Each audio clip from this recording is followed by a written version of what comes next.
ازيكم حبايبي؟ عاملين ايه النهارده بالازازه البلاستيك دي كانت علبه معطر عندي. قررت اعمل بيها فيديو ان شاء الله هيعجبكم قوي. اول حاجه هشيل البلاستيك اللي عليها ده، وممكن ما اشيلهوش لان انا هغطي الجزء ده بكرتونه، بس انا شيلته برضو. وبعد كده هاخد المقاس كده بتاع محيط العبوه اللي عندي ده بالكرتونه. هي طلع 20 سنتي الجزء اللي انا هاخده من العبوة، 20 سنتي، فهاخد مقاسها كده على الكرتونة.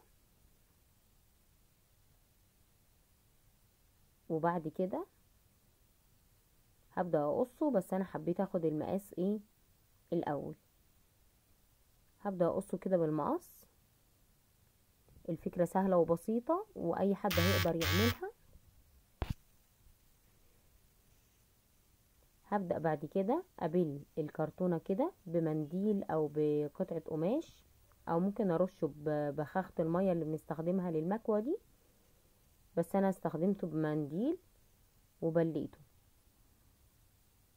بعد كده هبدأ اشيل الجزء اللي فوق ده من الكرتونة بالشكل ده، لان انا عايزة اخد التأثير المضلع ده في الكرتونة، فطبعا لازم كنت اشيل الطبقة الخارجية ليها.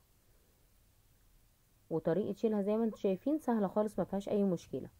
بعد كده هبدأ اشيل الجزء اللي انا مش محتاجاه من العبوة. وعلى فكرة الجزء اللي انا هشيله ده مش هرميه، لان انا هستخدمه في فيديو تاني ان شاء الله.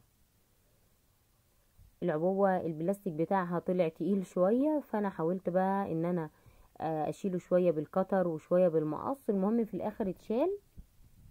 وممكن لو عندنا اللي هو السشوار او حاجة تسخن، هيكون الموضوع اسهل من كده.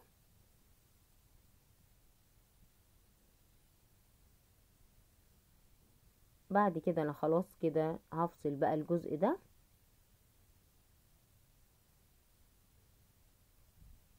كده تمام. هبدأ بقى اثبت عليها الكرتونة بمسدس الشمع. هنا انا كنت بساوي بس الاطراف، لو في يعني جزء مش متساوي ولا حاجة بنسويه بالمقص عادي. وبعد كده هثبت عليها الكرتونة كده بمسدس الشمع.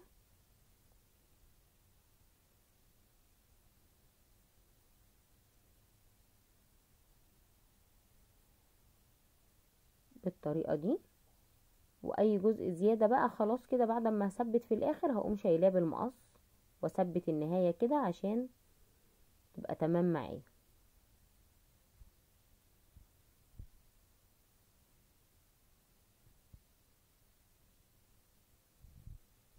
ثبت كمان الجزء ده بحيث ان ما يكونش شكلها باين ان هي يعني الجزء ده هو النهاية بتاعتها.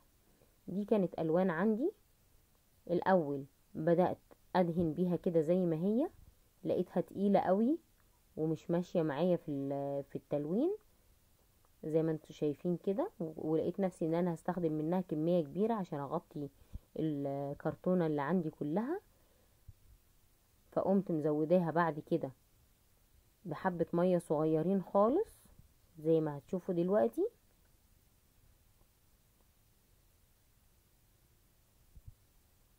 هنا انا زودتها كده بحبة مية، بقت معايا اسهل في الفرد وادت اللون احلى برضو، فتحت اللون شوية.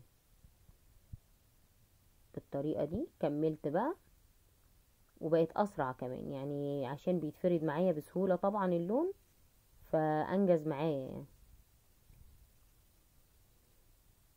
وبعد كده الاجزاء اللي هي كانت غامقة في الاول مشيت عليها بالفرشة تاني عشان اللون كله يبقى نفس الدرجة زي ما انتوا شايفين كده.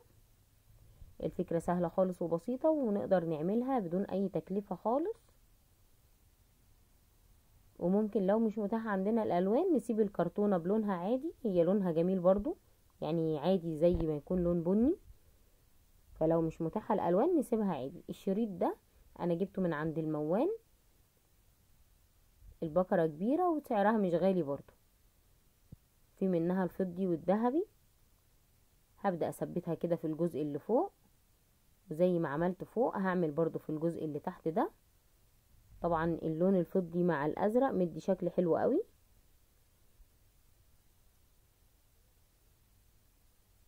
وهثبت برضو هنا بمسدس الشمع. على فكرة الشريط ده ستيكر، يعني ممكن كنت اشيله والزقه بالستيكر بتاعه عادي، بس انا حسيت ان هو لما يتثبت بمسدس الشمع هيبقى اقوى واحسن، يعني مش هيفك بعد كده، فثبته طبعا بمسدس الشمع. وشيلت بقى الجزء الباقي ده كده تمام. هشيل بقى الجزء ده خلاص كده، انا اخدت الجزء اللي انا محتاجاه. هثبت الطرف في النهاية بتاعتها. وده بقى شكلها. طبعا شكلها بصراحة عجبني قوي، استخدمتها كمنظم كالعادة بتاعتي. يعني انا بحب المنظمات قوي لانها بتلملي ادواتي كلها، فبتبقى عملية معايا جدا. ممكن نستخدمها منظم ايا كان بقى، هنستخدم المنظم ده ينظم لنا ادواتنا، سواء كانت فرش زي كده او اقلام او فرش اسنان زي ما احنا حابين. وهنا استخدمتها فازة. ايه رأيكم؟ مستنية رأيكم في الكومنتات، ولو مش مشتركين في القناة ياريت نشترك ونفعل زر الجرس عشان يوصل لكم اي فكرة جديدة انا بعملها. وما ننساش اللايك والشير والكومنت الجميل، واستنوني في فيديو جديد وفكرة جديدة. باي باي.